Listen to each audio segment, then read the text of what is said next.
नमस्कार, NB news देख रहे हैं आप और मैं हूं आपके साथ हितेंद्र। आत्मनिर्भर भारत को लेकर के रक्षा मंत्री राजनाथ सिंह ने आज बड़ा ऐलान किया है, उसी पर चर्चा करेंगे। लेकिन सबसे पहले एनबी न्यूज की दर्शकों से अपील, अगर आपको खुद में या अपने परिवार के किसी सदस्य में कोरोना वायरस के लक्षण दिखाई दे रहे हैं तो आप इसे बिल्कुल भी नजरअंदाज ना करें। तुरंत कोरोना वायरस की जांच करवाएं और वायरस को जड़ से खत्म करने में सहयोग करें।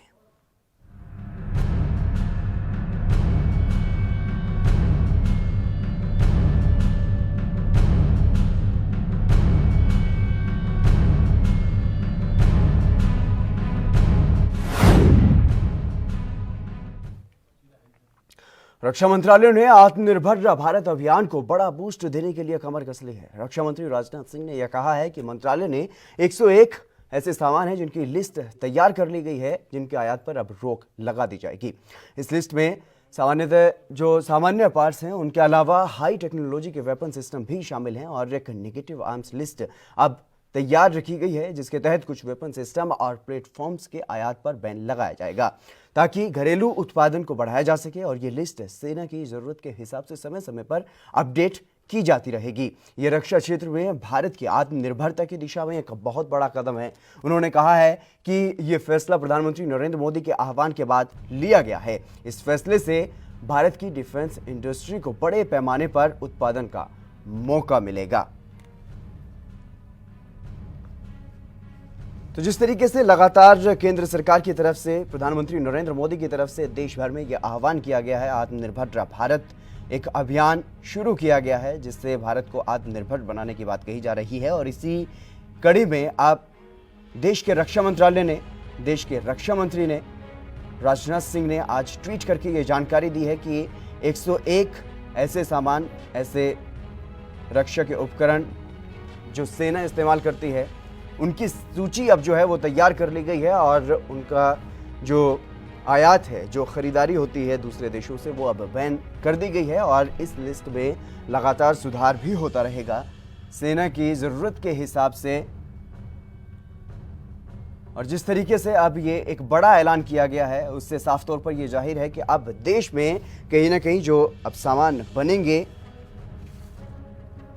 इससे देश की कंपनियों को भी फायदा होगा और देश की कंपनियों को बड़ी संख्या में ठेके दिए जाएंगे। और इससे करीब करीब अगले 6 से 7 साल में यह अनुमान भी लगाया गया है कि घरेलू इंडस्ट्री को करीब 4 लाख करोड़ रुपए के ठेके दिए जाएंगे। रक्षा के क्षेत्र में घरेलू उत्पादन को बढ़ावा देने के लिए मंत्रालय ने जो लिस्ट बनाई है वो सेना, पब्लिक और प्राइवेट इंडस्ट्री से चर्चा करने के बाद तैयार की गई है। इस बारे में भी जानकारी रक्षा मंत्री राजनाथ सिंह ने दी है और उन्होंने कहा है कि 101 जो वस्तुओं की सूची बनाई गई है वो आसान वस्तुएं नहीं हैं, बल्कि कुछ उच्च तकनीक वाले हथियार भी हैं, हथियार सिस्टम भी हैं, जैसे कि आर्टिलरी, गन, असॉल्ट राइफलें, ट्रांसपोर्ट एयरक्राफ्ट, रडार और कई अन्य आइटम जो हमारी रक्षा सेवाओं की ज़रूरतों को पूरा करने के लिए हैं। रक्षा मंत्री राजनाथ सिंह का यह भी कहना है कि ऐसे उत्पादों की करीब 260 योजनाओं के लिए तीनों सेनाओं ने अप्रैल 2015 से अगस्त 2020 के बीच लगभग 3.5 लाख करोड़ रुपए के कॉन्ट्रैक्ट दिए थे। और उनका यह अनुमान कि अगले 6 से 7 साल में घरेलू इंडस्ट्री को करीब 4 लाख करोड़ रुपए के ठेके दिए जाएंगे।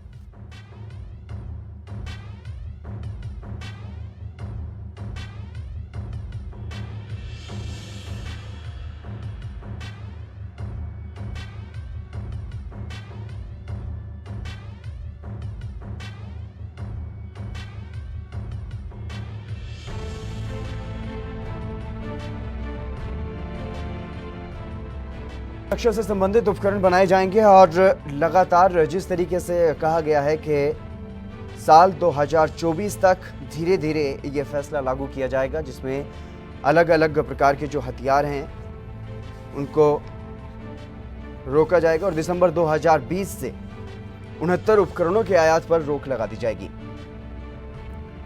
इनमें से भारत की आर्टिलरी गन, जमीन से हवा में मार करने वाली छोटी दूरी की मिसाइलें, शिप से छोड़ी जा सकने वाली क्रूज मिसाइलें, असॉल्ट राइफल, हल्के लड़ाकू हेलीकॉप्टर, रडार, बैलिस्टिक हेलमेट और बुलेट प्रूफ जैकेट और ट्रांसपोर्ट एयरक्राफ्ट का आयात अब नहीं किया जाएगा। नई रक्षा नीति और आत्मनिर्भर भारत अभियान के तहत इन्हें अपने ही देश में बनाया जाएगा। प्रभात त्रिपाठी वरिष्ठ पत्रकार हमारे साथ जुड़ चुके हैं इस खबर पर अधिक चर्चा करने के लिए। प्रभात जी, आपका स्वागत है एनबी न्यूज पर। नमस्कार जी। नमस्कार जी। जी प्रभात जी, किस तरीके से देखते हैं सरकार के इस अहम फैसले को, जिस तरीके से रक्षा मंत्रालय ने 101 सामानों की सूची बनाई? देखिए, निश्चित तौर पे आज का जो निर्णय है वो भारत सरकार के लिए, रक्षा मंत्रालय के लिए एक बहुत बड़ा निर्णय है, क्योंकि जिस तरीके से प्रधानमंत्री मोदी ने आत्मनिर्भर भारत बनाने की बात पे जोर दिया था, तो उसकी शुरुआत रक्षा मंत्रालय से शुरू हो गई है। देखिए, हम लोग जिस तरीके से बाहर से एक्सपोर्ट से अभी 5 रफाइल हमने फ्रांस से खरीदे, और जिस तरीके से लगातार ये दबाव बन रहा था कि हम आत्मनिर्भर भारत की बात कर रहे हैं, लेकिन हम अभी भी जो है अपने रक्षा सौदे बाहर से कर रहे हैं। तो बहुत सी चीजें ऐसी हैं जो डिफेंस की, जो हमारी डीआरडीओ कंपनी या एचएएल बना सकती है। तो ऐसी स्थिति में हम अगर अपने स्वदेशी सामान बनाएंगे और हम एक्सपोर्ट करेंगे, तो एक तो हमारे आत्मनिर्भर भारत में स्वदेशी का जो है वो रहेगा, और दूसरा ये है कि हम एक्सपोर्ट भी कर सकेंगे और लाखों रुपए का हम व्यापार भी कर सकेंगे। तो हम बाहर से लेने से अच्छा अगर हम अपने भारत को ही इतना आत्मनिर्भर बना रहे हैं कि हम रक्षा के क्षेत्र में, चाहे असॉल्ट राइफल हो, चाहे जितने भी रक्षा उपकरण हैं, अगर वो हमारी इंसलरीज जो छोटी छोटी फैक्ट्रीज हैं और वो तैयार करती हैं, तो लोगों को रोजगार भी मिलेगा।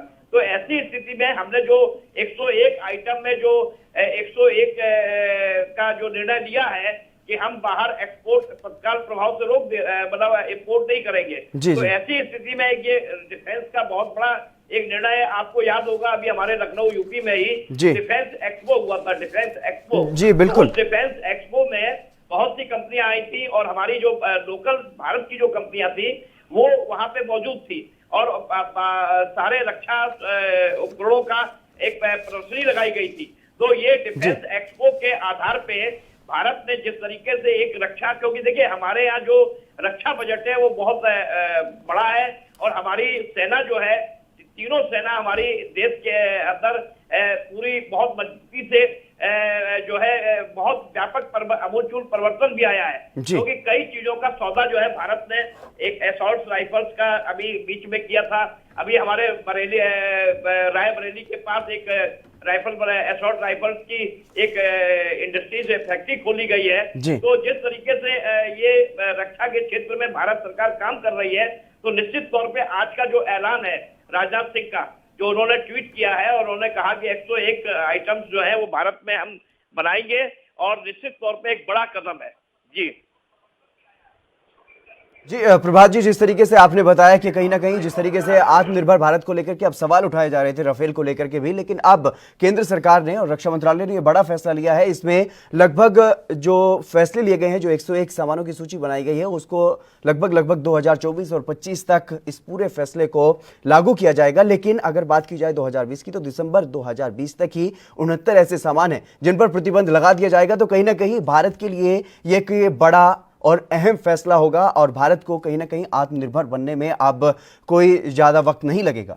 नहीं, निश्चित तौर पे आपने जो बात कही, देखिए सबसे बड़ी बात क्या है कि जिस तरीके से चाइना लगातार गलवान में और लद्दाख में अपनी नापाक हरकत कर रहा है, और वो लगातार नेपाल और पाकिस्तान को के सहयोग से भारत को डराने की जो चेष्टा कर रहा है, और भारत इस समय दुनिया में सबसे शक्तिशाली रूप में एक उभर कर सामने आया है प्रधानमंत्री नरेंद्र मोदी के नेतृत्व में, कि जिस तरीके से जितने भी विकासशील बड़े बड़े जो देश हैं, चाहे वो अमेरिका हो, चाहे ऑस्ट्रेलिया हो, चाहे वो जापान हो, चाहे वो रूस हो, ये सब भारत के साथ खड़े हुए हैं, और चाइना आइसोलेट हो गया है। तो ऐसी स्थिति में हमारे जो रक्षा उपकरण थे, अभी हमने 36 रफाइल का जब सौदा किया था, तो हमारे देश में ही विपक्षी पार्टियों ने बड़ा आरोप लगाया था। उन्हें ये नहीं मालूम कि हमने जो 101 से 36 रफाइल जो किए हैं, वो बहुत आधुनिक रफाइल हमने लिए हैं, जिनमें से 5 की खेप आ गई है, और 13 की खेप अभी 6 महीने के अंदर हमें 18 रफाइल मिल जाएंगे। और हम वायुसेना में एक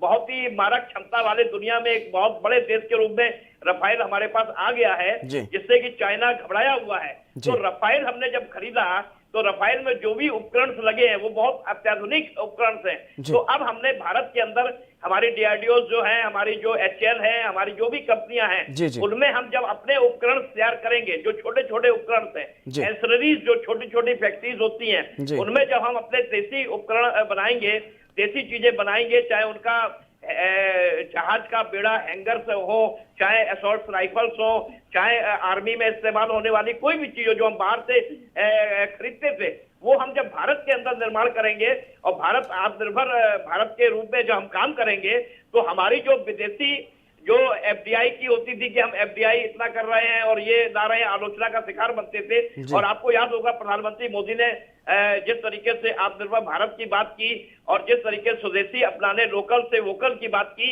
उसकी ये शुरुआत हो गई है डिफेंस से। लोकल और वोकल की बात जो प्रधानमंत्री ने बड़े उससे रखी थी कोरोना काल में, जिस तरीके से प्रधानमंत्री ने राष्ट्र के नाम संबोधन किया था और पिछली रक्षा मंत्री ने कितने 20 लाख करोड़ का बजट हम दिया था और सारी चीजें जब जारी की थी तो प्रधानमंत्री ने लोकल से वोकल की बात की थी। तो उस लोकल और वोकल की बात पे ये पहली शुरुआत रक्षा मंत्रालय द्वारा की गई है और ये बहुत बड़ा निर्णय है कि हमने इस तरीके से अपना जो एक निर्णय लिया है भारत को आत्मनिर्भर बनाने का। तो जो आरोप लग रहे थे कि हमारी एचएएल की कंपनियां हैं, एचएएल से काम क्यों नहीं लिया जा रहा है, हमारी आरडीएसओ है, हमारी वहां से काम क्यों नहीं लिया जा रहा है, तो ये आरोप का जवाब एक बड़ा जवाब है केंद्र सरकार का और रक्षा मंत्री का। लेकिन फिलहाल क्या कुछ चुनौती आप देख रहे हैं केंद्र सरकार के सामने, क्योंकि रक्षा से जुड़ा हुआ मामला बड़ा संवेदनशील ये मामला है और ऐसे में अब अचानक से अगर इतने सारे सामानों पर एकदम से बैन लगा दिया गया है, लगभग 69 सामान तो दिसंबर 2020 से बंद हो जाएंगे जिनका आयात होना है, लेकिन ऐसे में क्या कुछ बड़ी चुनौती यहां पर सरकार के सामने है? नहीं, देखिए चुनौती आएगी, ऐसा नहीं कि चुनौती नहीं आएगी, चुनौती आएगी क्योंकि अभी हम उतने सक्षम नहीं है जितना कि फ्रांस और रूस और ये सब लोग हमें सारे रक्षा की चीजें उपलब्ध कराते थे, लेकिन ये एक बड़ा सौदा होता था और हमेशा रक्षा सौदों पे आरोप भी लगते थे। आपको याद होगा रफाल आरोप लगाए, उसके पहले चाहे आपका और भी चीजें हो, चाहे यूपीए की सरकार में खरीदारी हो, तो रक्षा सौदों पे जो आरोप लगते थे वो आरोप भी जो है नहीं लगेंगे। लेकिन निश्चित तौर पे अभी हमें आत्मनिर्भर बनने के लिए समय लगेगा, लेकिन अगर हम शुरुआत नहीं करेंगे तो हम आगे कैसे बढ़ेंगे? क्योंकि ये शुरुआत हमने कर दी है और कहीं ना कहीं पूरा प्लान हमने बना दिया होगा, हमारे पास पूरा एक प्लान बन गया होगा कि हम अगर जब आयात रोक रहे हैं तो कहीं ना कहीं एक बहुत बड़ा निर्णय ले रहे हैं। ऐसे निर्णय में हम कहीं ना कहीं अंदरूनी तौर पे हमने अपनी पूरी व्यवस्था बना दी होगी और मुझे ऐसा लग रहा होगा हमारी सरकार, हमारे रक्षा वैज्ञानिकों को, रक्षा विशेषज्ञों को, कि ये इस तरीके की जो चीजें निर्णय लिया गया है वो जल्दबाजी में निर्णय नहीं लिया गया है, सोच समझ के निर्णय लिया गया है। और इसका जो दबाव पड़ेगा अंतर्राष्ट्रीय स्तर पे, चाहे वो चाइना हो या और भी अन्य देश हो, उनको ये दबाव भी पड़ेगा, साइकोलॉजिकल दबाव पड़ेगा कि भारत किस तरीके से इतनी जल्दी आत्मनिर्भर हो गया है और भारत अगर ये आयात रोक रहा है तो कहीं ना कहीं भारत पूरी तैयारी में है और उसके जितने भी ये विंग है, क्षेत्र है, आरडीएसओ है, एचएएल है, ये सब सक्षम है उपकरण बनाने में। तो हमें कहीं ना कहीं से शुरुआत करनी थी और वो शुरुआत हमने 2020 में कर दी है। और निश्चित तौर पे आज का जो भारत है, नया भारत है, नए भारत की और नए और सरकार की जो इच्छा शक्ति है, उसमें भी हमें दाद देनी होगी कि इच्छा शक्ति के ऊपर ही सारी चीजें डिपेंड रहती हैं। क्योंकि देश की आजादी के बाद जिस तरीके की सरकारें रही, उन्होंने इच्छा शक्ति नहीं दिखाई। हमारे सैनिकों के पास जर्सी नहीं हुआ करती थी, सैनिकों के पास बूट नहीं हुआ करते थे, सैनिक हमारे जिस तरीके से लद्दाख में बर्फ के मौसम में किट नहीं हुआ करती थी। अब 2020 का भारत है, कुछ बदल गया है। जी बिल्कुल प्रभात जी, 2020 का भारत है। आप हमारे साथ लगातार बने रहिएगा, चर्चा जारी रहेगी। राजनाथ का स्वदेशी मोर्चा पर चर्चा करेंगे और लगातार हम विशेषज्ञों से राय ले रहे हैं। प्रभात जी भी हमारे साथ जुड़े हुए हैं और इसी बीच हमारे साथ संदीप चौधरी जी जुड़ गए हैं, राजनीतिक विश्लेषक। संदीप चौधरी जी, आपका स्वागत है एनबी न्यूज पर। जी संदीप चौधरी जी, किस तरीके से देखते हैं इस बड़े फैसले को, जिस तरीके से रक्षा मंत्रालय ने आज ये बड़ा फैसला लिया है और इसकी घोषणा कर दी है कि अब 101 सामानों की जो सूची तैयार कर ली गई है वो अब नहीं खरीदे जाएंगे, उनका निर्माण अब देश में ही किया जाएगा? देखिए हितेंद्र जी, बिल्कुल ये स्वागत योग्य फैसला है जी। और आपको याद होगा जब मोदी सरकार 2014 में आई थी, के पहले ये पूरी तरीके से एक तैयारी की गई थी और कहा गया था हिंदुस्तान को देश में बनानी होगी।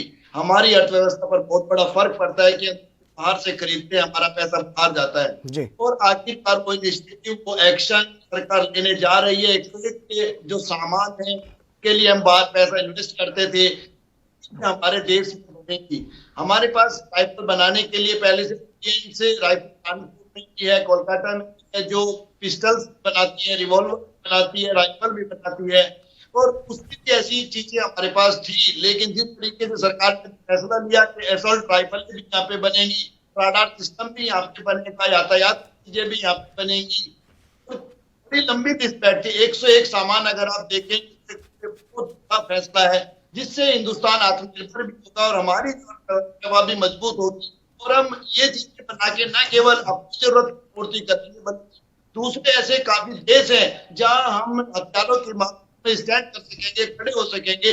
और ये बात भी आपको ध्यान देने की होगी, जो चीज प्रोडक्शन हमारे देश में हो सकता है, वो इंटरनेशनल मार्केट के हिसाब से हम कम दाम में भी बेच के ज्यादा मुनाफा कमा सकते हैं। तो वाकई एक ऐसा फैसला है, इसकी तारीफ होनी चाहिए, स्वागत होना चाहिए। और जिस तरीके से रक्षा मंत्रालय ने ट्वीट किया था पहले, देश के जो रक्षा मंत्री है वो संबोधित करेंगे, अपनी बात रखेंगे, कहीं न कहीं मुझे उम्मीद थी कि इस तरीके का फैसला जल्दी आ सकता है। हालांकि हिंदुस्तान मजबूत हुआ है पिछले कुछ, जो चीजें अपने बात से भी दी है, चाहे मैं 400 सिस्टम की बात, चाहे मैं राफेल की बात करूं, चाहे सैनिक हेलीकॉप्टर की बात करूं, अपाचे हेलीकॉप्टर्स की बात करूं, तो ऐसी तमाम चीजें हैं जो हमने बाहर से लिए हैं। हिंदुस्तान की रक्षा के लिए समझौता नहीं किया है, लेकिन ये एक बड़ा फैसला है, इसका स्वागत होना चाहिए कि चीजें हमारे देश में बनेगी, इससे रोजगार भी बढ़ेगा, हमारी अर्थव्यवस्था भी मजबूत होगी। जी संदीप जी, जिस तरीके से आपने बताया कि ये बड़ा और स्वागत योग्य फैसला है सरकार का, लेकिन यहाँ पर एक बात और ध्यान देने वाली होगी, क्योंकि जिस तरीके से रक्षा से जुड़ा हुआ ये मामला है, संवेदनशील मामला है, और ऐसे में कहीं ना कहीं बड़ी चुनौती अब सरकार के सामने है। तो क्या कुछ आप देखते हैं किस तरीके से इस चुनौती से निपटा जाएगा, क्या कुछ प्लानिंग सरकार ने तैयार की होगी? देखिए, इसके लिए जो प्लानिंग है, सबसे बड़ी चीज है आपके पास वो इंफ्रास्ट्रक्चर होना चाहिए जहां पे आप प्रोडक्शन कर सकते हैं, वो प्लानिंग होनी चाहिए, वो इंजीनियर होने चाहिए। और सबसे बड़ी आपने होगी, बहुत सारी ऐसी फैक्ट्रियां थी हिंदुस्तान में जो टाइम टाइम पे सरकारों को बेचनी पड़ी है। इसका मतलब कहीं ना कहीं हमारा जो मार्केटिंग सिस्टम था, हमारा सेल्स सिस्टम था, वो फेलियर था। हम उन चीजों को प्रॉफिट में नहीं बदल पाते थे। तो मुझे लगता है सरकार ने इस चीज पे काम किया होगा। जो चीज हम प्रोडक्शन करेंगे वो देश की जरूरत पूरी करने के साथ साथ इंटरनेशनल मार्केट में जगह बनाएगा, हम चीज बनाएंगे और सेल करेंगे, और हम डॉलर में और दूसरी चीजों में अपना अर्निंग कर सकेंगे और अपनी अर्थव्यवस्था को मजबूत करने का कदम बढ़ाएंगे। जी संदीप चौधरी जी, जिस तरीके से आत्मनिर्भर भारत के लिए ये कहीं ना कहीं ये बड़ा कदम बताया जा रहा है, लेकिन क्या ये कदम सिर्फ आत्मनिर्भर भारत के लिए है, या फिर जो डिफेंस इंडस्ट्री है हमारे देश की वो मजबूत होगी और विदेशों में भी हमारे देश से अब हथियार भेजे जाएंगे? बिल्कुल जितेंद्र, बहुत अच्छा सवाल है आपका। देखिए, सबसे पहली जरूरत होती है जितेंद्र भाई, जब हम बनाते हैं तो अपने घर की पूर्ति के लिए करते हैं। बिल्कुल, सबसे पहली चीज है कि आप अपने घर को, अपने देश को, अपनी डिमांड को पूरी करेंगे, अपने देश को मजबूत करेंगे, और उसके बाद जो आप एक्स्ट्रा चीजें प्रोडक्ट बनाएंगे, प्रोडक्शन करेंगे, जो चीजें प्रोड्यूस करेंगे, उनको आप इंटरनेशनल मार्केट में दे सकते हैं। और ऐसी काफी कंट्री हैं, आपके पड़ोसी कंट्री की भी अगर मैं बात करूं तो वो अमेरिका और रसिया और दूसरे देशों से हथियार नहीं खरीद पाते हैं, बल्कि वो चाइना से सस्ते हथियार खरीदते हैं। और आपको मानना पड़ेगा, चाइना की तरह हिंदुस्तान भी बहुत कम कॉस्ट में चीजें प्रोड्यूस कर सकता है, प्रोडक्शन कर सकता है, और ऐसे देशों को हथियार दे सकते हैं। जी, और ऐसे समय में जब चीन की तरफ से भी तनाव की स्थिति बन रही है और पाकिस्तान लगातार तनाव की स्थिति बनाए रखता है, और अब नेपाल भी इसी कड़ी में सामने आ चुका है, तो ऐसी स्थिति में भारत सरकार का ये फैसला कितना महत्वपूर्ण आप मानते हैं? जितेंद्र जी, ये बहुत ही महत्वपूर्ण फैसला है। जब हिंदुस्तान जिस तरीके से दूसरी चीजों में, के क्षेत्र में हम चीनी पैदा करने में और बहुत सी चीजों में हम लोग आगे हैं, ऐसा नहीं है, लेकिन रक्षा के क्षेत्र में अगर हम कदम रखते हैं तो आप देखेंगे दुनिया में 4-5 ही देश ऐसे हैं। आप फ्रांस की बात करेंगे, आप अमेरिका की बात करेंगे, रशिया की बात करेंगे, चीन की बात करेंगे, जर्मनी की बात आप कर सकते, जो रक्षा के क्षेत्र में जो ऐसे उपकरण बनाते हैं, तो एयरक्राफ्ट बनाते हैं, जो प्लेन बनाते हैं, जो मिसाइल सिस्टम बनाते हैं। अगर हिंदुस्तान इस पड़ेगा तो मैं मानता हूं कि बहुत बड़ा कदम पड़ोसी देशों को नहीं, दुनिया को एक मैसेज आएगा, और चाइना को भी मैसेज आएगा, क्योंकि आप देखेंगे दुनिया में कोई 5-6 देश है जिसका राज चलता है तो रक्षा के क्षेत्र में आगे हथियार भी बनाने का काम करते हैं। जी संदीप जी, जिस तरीके से आपने कहा है कि अब रक्षा के क्षेत्र में भारत भी कहीं ना कहीं आगे बढ़ रहा है, लेकिन जो लिस्ट अब जारी की गई है या फिर जिस चीज़ों पर ध्यान दिया जाना है, जोर दिया जाना है, उस लिस्ट में कहीं ना कहीं जो बड़े हथियार हैं उनका कोई जिक्र नहीं है। जो आधुनिक और ज़्यादा मजबूत हथियार हैं उनका कोई जिक्र नहीं है। हालांकि ये जिक्र जरूर किया गया है कि जो उच्च तकनीक वाले हथियार है वो भी अब देश में ही बनाए जाएंगे, लेकिन कोई भी ऐसा बड़ा लड़ाकू विमान या फिर कोई ऐसा बड़ा हथियार जो हम विदेशों से खरीदते हैं, जो शक्तिशाली देशों से खरीदते हैं, उसके बारे में इस लिस्ट में कोई जानकारी नहीं है। देखिए जितेंद्र जी, बिल्कुल आपका सही सवाल है। यहाँ पे हम कोई राफेल बनाने नहीं जा रहे हैं, लेकिन हाँ, जिस तरीके से हमने पहले टैंक बनाए हैं, इस तरीके से हम यहाँ पे राइफल बनाएंगे, पिस्टल बनाएंगे। देखिए आप एकदम से तोप पे नहीं जा सकते, आप सडनली चिनूक नहीं बना सकते, अपाची नहीं बना सकते, लेकिन स्टेप बाय स्टेप आप सीढ़ियां चढ़ सकते हैं। अगर आप एक हथियारों की जो लिस्ट आई है वो आप बनाने जा रहे हैं, और ये तो अभी एक से हथियारों की लिस्ट आई है, इसके पहले से बहुत सी चीजें हैं जो हिंदुस्तान बना रहा है। तो मैं मानता हूँ कि सीढ़ी सीढ़ी करके आप चढ़ जाएंगे और आप एक दिन वो चीज बना पाएंगे तो रशिया बनाता है, जो अमेरिका बनाता है, या जो फ्रांस बना रहा है। और इसमें आपको टेक्नोलॉजी ट्रांसफर के साथ काम करना पड़ेगा। हिंदुस्तान ने कई कंट्रीज के साथ ऐसी भी डिफेंस डील की हुई है जो हमें टेक्नोलॉजी ट्रांसफर करेंगे। तो मैं मानता हूँ आने वाले समय में आप हर चीज हिंदुस्तान देख सकते हैं तो दूसरे देश बना रहे हैं। जी संदीप जी, जिस तरीके से आपने बताया कि सीढ़ी दर सीढ़ी हमें चढ़ना होगा, और इसी कड़ी में रक्षा मंत्री राजनाथ सिंह ने जिस तरीके से कहा है कि 2020 से 2024 और 25 तक ये फैसले लागू किए जाएंगे धीरे धीरे करके, लेकिन सबसे पहले जो 69 ऐसे सामान हैं जिनको दिसंबर 2020 से ही बैन कर दिया जाएगा, उनको नहीं खरीदा जाएगा। तो ऐसे में कहीं ना कहीं, हालांकि राजनाथ सिंह ने यह भी कहा है कि पूरी तरीके से विचार विमर्श किया गया है कि कोई भी काम सेना का प्रभावित ना हो और तय समय पर आपूर्ति हो जाए, लेकिन फिर भी कहीं ना कहीं बड़ी चुनौती केंद्र सरकार के पास भी, रक्षा मंत्रालय के पास भी, और उन कंपनियों के सामने भी जो अब ये हथियार बनाएंगी। बिल्कुल जितेंद्र जी, ये एक चुनौती है, और देश की जो रक्षा है, रक्षा हमेशा से चुनौती रही है, न केवल आज के जब से देश आजाद हुआ है। तो आपने देखा होगा हमारे सोल्जर्स हमेशा बॉर्डर पे रहते हैं, गर्मी सर्दी हो। पहले एक टाइम ऐसा भी था उनके पास अच्छी ड्रेसेस नहीं होती थी, फिर उनके पास अच्छी ड्रेसेस आई, फिर उनके पास लाइफ जैकेट आई, फिर उनके पास एडवांस हथियार आने लगे। ये चीजें टाइम अपडेट होती जा रही है, और मानता हूँ आने वाला टाइम अच्छा होगा, अच्छी चीजें हमारी फोर्सेज के पास अवेलेबल होगी। इस तरीके से आए, हालांकि 5 राफेल आए हैं। चीजें सरकारों की जो एक माइंडसेट है, सरकारों का माइंडसेट ये है कि अपनी सेनाओं को मजबूत करना है, बॉर्डर को मजबूत करना है, अपने फौजी को मजबूत करना है। तो जो सोच है, सोच पॉजिटिव है, सोच पॉजिटिव होती है। अगर सोच पॉजिटिव रहेगी तो मैं मानता हूं कि आने वाला टाइम कहीं ना कहीं करेगा। जी प्रभात त्रिपाठी जी भी वरिष्ठ पत्रकार हैं, हमारे साथ लगातार जुड़े हुए हैं। प्रभात जी, जिस तरीके से भारत सरकार ने अब ये अहम फैसला लिया है, तो क्या कहीं ऐसा तो नहीं है कि एक बड़ा रिस्क अब केंद्र सरकार ने उठा लिया हो, और सेना को इस फैसले से कितनी मजबूती मिलेगी, और क्या कुछ अगर कोई ऐसी कोई संभावना तो नहीं है कि कहीं भारत को कोई इसका खामियाजा भुगतना पड़े? नहीं, देखिए हितेंद्र जी, हमें आशावादी होना चाहिए, हमें नेगेटिव अप्रोच नहीं रखनी चाहिए, पॉजिटिव अप्रोच रखनी चाहिए। और सबसे बड़ी बात यह है कि अगर 101 उपकरण पे हमने अगर आज बात की है और हमने जिस तरीके से आज निर्णय लिया है, तो हमने कहीं ना कहीं अपनी तैयारी कर ली है। देखिए उत्तर प्रदेश के अंदर बुंदेलखंड क्षेत्र झांसी में एक बहुत बड़ा एक हब बनने जा रहा है। डिफेंस एक्सपो जब हुआ था तो उसमें यह निर्णय लिया गया था कि बुंदेलखंड में, झांसी में एक बहुत बड़ा डिफेंस का एक हब बनेगा। और ऐसे स्थिति में सरकार लगातार काम पे लग गई है, जुट गई है, और सरकार अगर कोई निर्णय लेती है तो पूरा सोच समझ के लेती है। क्योंकि देखिए जिस तरीके से लगातार दबाव पड़ रहा था, और हमारा बहुत सा पैसा जो है बचेगा, छोटे छोटे उपकरण जब हम तैयार करेंगे अपने भारत के अंदर, जो हम वहां से आयात करते थे, तो निश्चित तौर पे हमारे पास हजारों लाखों करोड़ की बचत भी होगी। और सबसे बड़ी चीज यह है कि हम आत्मनिर्भर भारत के रूप में हम जब अपने भारत के लिए पूरी सप्लाई पूरी कर लेंगे क्षेत्र में, तो हम बाहर एक्सपोर्ट भी करेंगे। जब बाहर के विदेश के लोग आएंगे, क्योंकि डिफेंस एक्सपो में बहुत लोग आए थे बाहर, कई कंट्रीज के लोग, करीब 30-40 कंट्रीज के लोग आए थे, और उन्होंने यहाँ जिस तरीके से हमारे स्वदेशी भारत पे जो हम लोग सामान बना रहे हैं, कानपुर पूरा हब है, कानपुर में जिस तरीके से हमारी राइफलें और पिस्टल सारी चीजें तैयार होती हैं, तो ये निश्चित तौर पे एक बहुत बड़ा कदम है। और सोच समझ के लिया गया कदम है। इसमें हमें कोई पीछे हटने की जरूरत नहीं है, जी बिल्कुल। क्योंकि हम अगर आत्मनिर्भर भारत की बात कर रहे हैं तो शुरुआत हमें कहीं ना कहीं से करनी होगी, और वो शुरुआत आज हो गई है, एक बड़े कदम के रूप में हो गई है।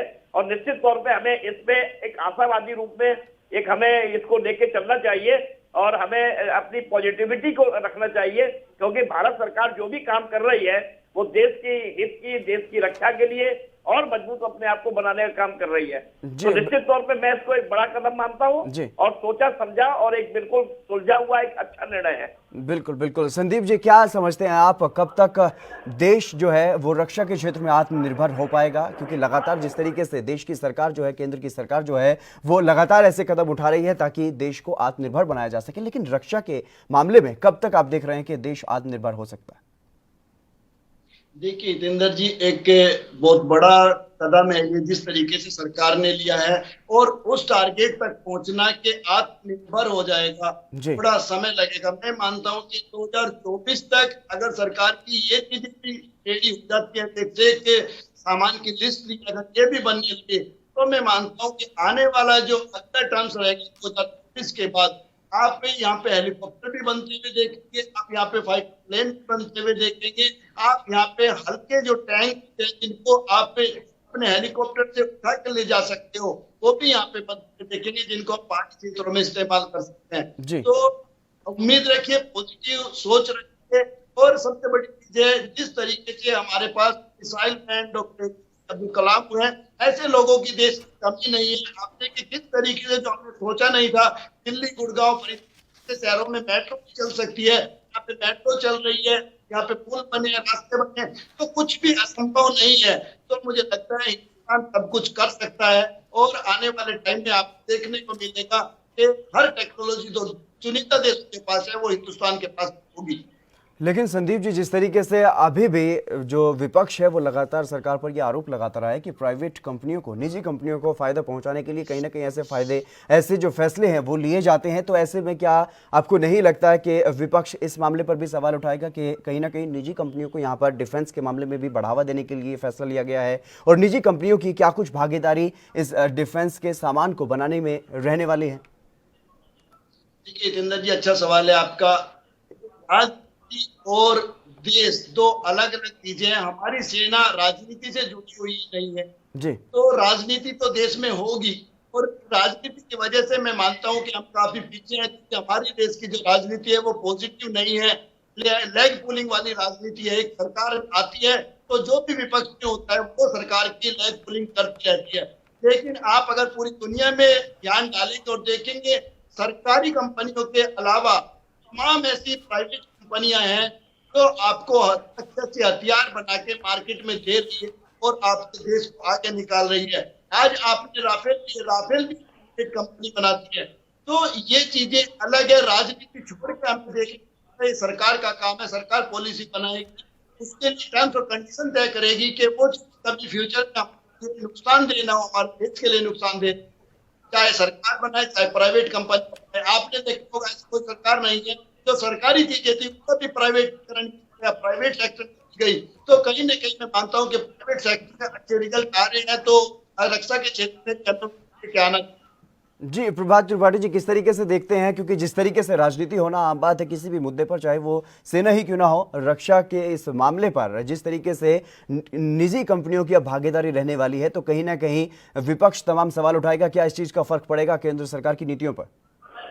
देखिए हितेन जी, रक्षा के मामले में विपक्ष को इस तरीके का खुलेआम बोलने का कोई वो नहीं है, और उनको राजनीति अपने करें, राजनीति अपनी जगह है, लेकिन रक्षा के मामले में जिस तरीके से ये बार बार चौकीदार चोर कहा गया, रफाल पे किस तरीके से बात हुई, आपको याद होगा बोकोर्स में भी कई मामले उठे थे, रक्षा सौदे पे लगातार ये इस तरीके की मतलब दलाली की बातें सामने आती रही हैं।